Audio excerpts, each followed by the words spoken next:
Hi everyone, I'm Nisha and this is the demo of my project Safe Flights. Let's start with a little bit of my background. I am a software developer specialized in front-end development with a bachelor's in software engineering and a master's in project management. I'm currently pursuing a master's in computer information sciences with a focus in cybersecurity. And I'm looking forward to currently expand my skill set with technologies like graph database and AI. I have my LinkedIn link right here. So if anyone wants to connect with me, I'm happy to do so. Let's talk about my project now. I was excited to work on this project as I'm working on ArangoDB and LangChain for the first time. As the name of my project suggests, Safe Flights, I'm trying to generate an AI system which saves air collisions. So, my problem statement is to create a system that determines to approve or disapprove a no fly zone at a specific position of a radius for a specific duration. My journey with this project has been a little bittersweet. Sweet as I got to experiment a lot with Graph Database and LangChain for the first time. Bitter because I'm aware that the agent could have been more polished and robust, but my lack of experience made it more difficult for me. I attempted this project twice, and the difference has been with the data. I could not find an easy access to an open source data for flight routes, so I thought of creating on my own. The first data I created was a little had a little complex structure, and so it had airport nodes, it had waypoint nodes and routes as edges. Airport had like the type and the city it belonged to. Waypoints had the routes. So one waypoint could have multiple routes going through it. So it had the route information like the route name, the distance left from here to like the destination, the fuel left for to complete this route kind of. Um, so let's quickly look at my previous data. And this was the first data. This I got all the cities and their airports. So the logic behind is to create routes which are starting at all other cities and ending in New York. So the end point is always JFK. We are looking at one-way routes. I used different functions to create these routes. Generate smooth waypoints was to create waypoints with some deviations. So between two cities, there are multiple routes, so that if any point there is a rerouting, we can do that. So that is why they have also some shared routes, shared waypoints. I'm sorry. As you can see here, uh, I've created like the distance was I randomly generated a distance between the actual distance and I made some changes to it. The fuel I was deciding as 15 liters per kilometer and putting an extra 5% fuel. The total time was like 1 minute is 1 kilometer, and the traffic score was a random score. I never got to use traffic score actually practically in this project. I was creating different types of data, so like either a general data or a complex route.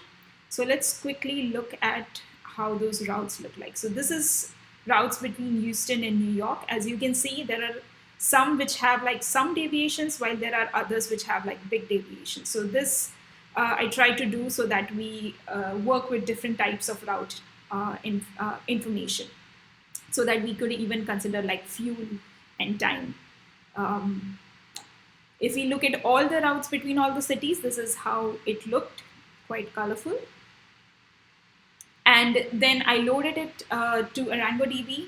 Unfortunately, when I was trying to load a directed graph from as network X to ArangoDB, I was uh, getting issues for it, so I could not do that.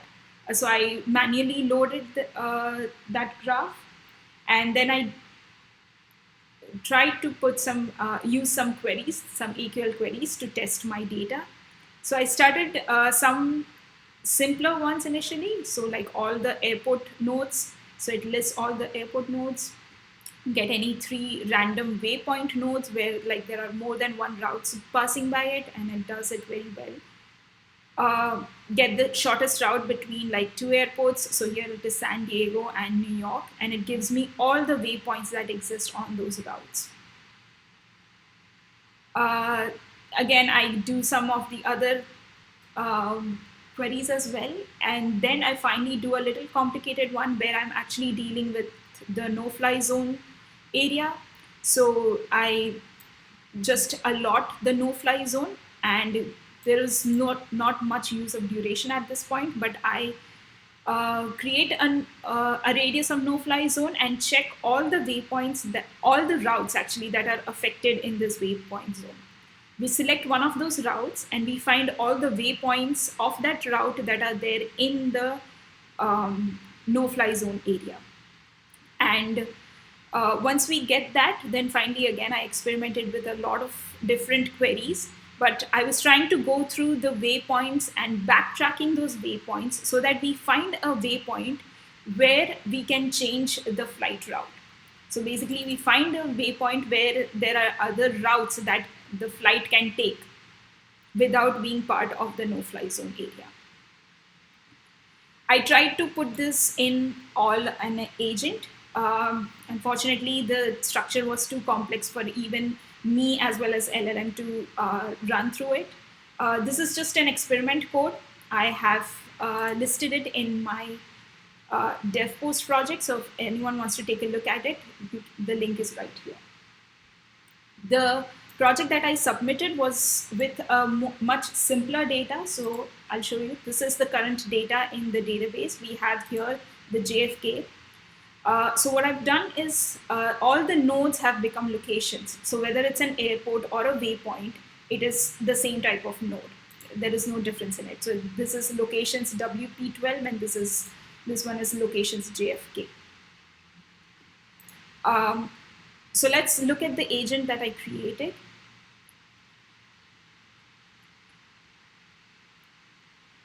So I created three tools. The first tool I created was a route for location. So basically, if we give it a location like a JFK or ORD, then we can get either all the incoming routes, the immediate incoming routes, or the immediate outgoing routes. How I tried to do it, I gave it the instructions on how to read the collections, and also I gave some examples on what kind of AQLs to use.